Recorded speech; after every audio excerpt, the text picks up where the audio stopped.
Welcome to More Than It Seems, Stories Beyond the Cardboard, a series where one piece of cardboard can create the ultimate link to baseball history. Behind every photo and stat line lies something richer: resilience, drama, joy, heartbreak. Untold stories that go far beyond the box score. This isn't just about collecting the cards, it's about forming a lasting connection. I'm John, and I'm glad you're here. Baseball is an instinctual game, full of sights, smells, sounds, and feel. Embedded in the DNA of each great ball player are the tools of the trade needed to succeed at the highest level. Some players have it, the complete package, five-tool athletes with uncanny capabilities. Still, there are those select few that are simply devoid of the senses we often take for granted.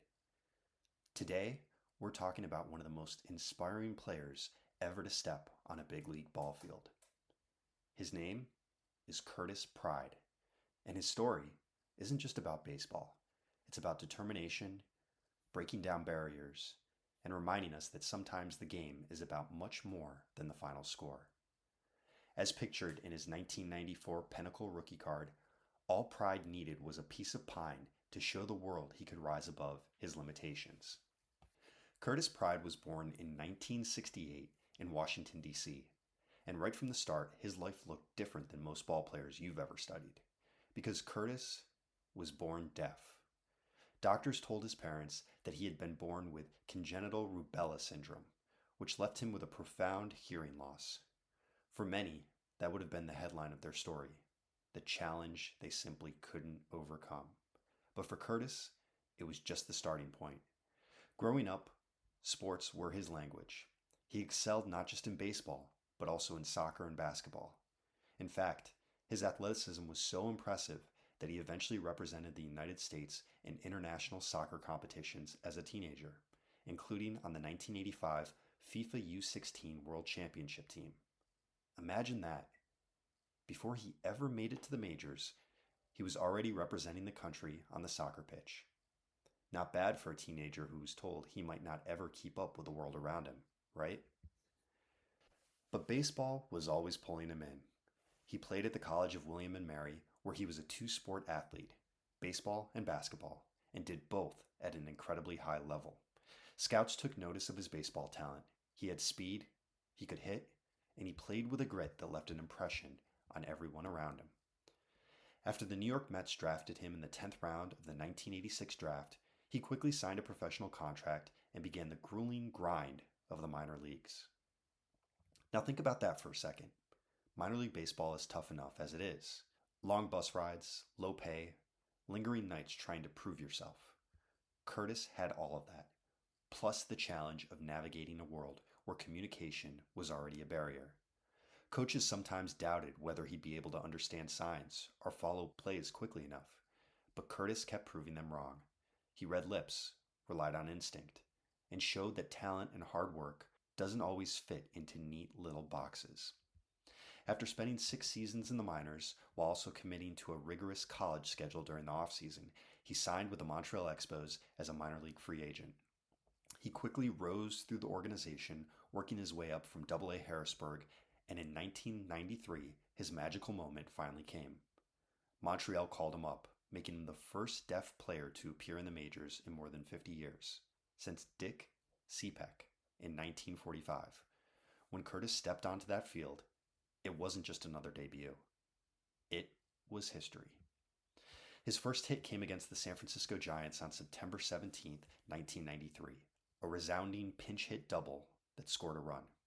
And get this, when the crowd of 45,757 strong gave him a standing ovation at Olympic Stadium, Curtis said he could feel the vibrations through the turf.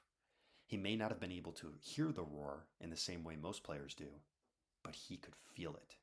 And in a way, that almost sounds even more profound. I noticed everything, Pride said, and I mean everything. In addition to watching for shadows, I would pick up the reflections in shiny batting helmets or other players' sunglasses. If someone wore jewelry, and a lot of players did, I would notice the glint of the gold or a diamond reflecting off the sun or the stadium lights. And because I was deaf, I could not multitask. When a coach gave me instructions, I focused intently, When I studied pitchers, those reports had my full attention. I was unable to be distracted by music, television, or empty chatter. Curtis went on to carve out a solid 23-year career in professional ball, including parts of 11 big league seasons with several teams, including the Expos, the Tigers, the Red Sox, the Braves, the Yankees, and the Angels. He wasn't a superstar, but he was the kind of guy every clubhouse needed, a reliable role player who worked his tail off. And he had some memorable moments too. In 1996 with the Tigers, he hit 300 over more than 200 at-bats. That's no small feat. He had speed on the bases and a knack for timely hits. For someone who'd been told early in life that his disability would hold him back, Curtis showed that the only limits worth recognizing are the ones you put on yourself. But here's where Curtis Pryde's story gets even better. After baseball, he dedicated his life to giving back. He became the head baseball coach at Gallaudet University in Washington, D.C., a prominent institution that serves students who are deaf and hard of hearing. Imagine being a young player there, looking up and seeing a former major leaguer who shares your experience, showing you what's possible. That's impact. He also founded the Together with Pride Foundation, working to support children with disabilities, helping them believe in their potential, and becoming MLB's ambassador for inclusion. His legacy stretches far beyond box scores or stat sheets. It's about changing lives. At the heart of Curtis Pryde's journey is resilience. He had to overcome not just the physical challenge of deafness, but also the doubts and assumptions of people around him. Baseball, as much as we all love it, is a sport that often thrives on tradition and routine. Curtis broke through these walls. He adapted the game to his world, and in the process, he reminded all of us there's no single way to succeed. "I'm a man of faith," he once said, "and pride is one of the 7 deadly sins, but I never really cared for that definition. I prefer Webster's, the quality or state of being proud. That was me. I was nothing if not proud. Proud of my name, my family, and the circumstances I had to overcome." So if you happen to come across a Curtis Pryde card thumbing through a box of commons, remember, you're not just holding an afterthought of some small, insignificant slice of baseball history. You're clutching onto a story centered on perseverance, a reminder that greatness doesn't always come in the loudest form. Sometimes it comes in quiet determination, in feeling the vibrations of a crowd beneath your feet, and in teaching others that their dreams are still within reach.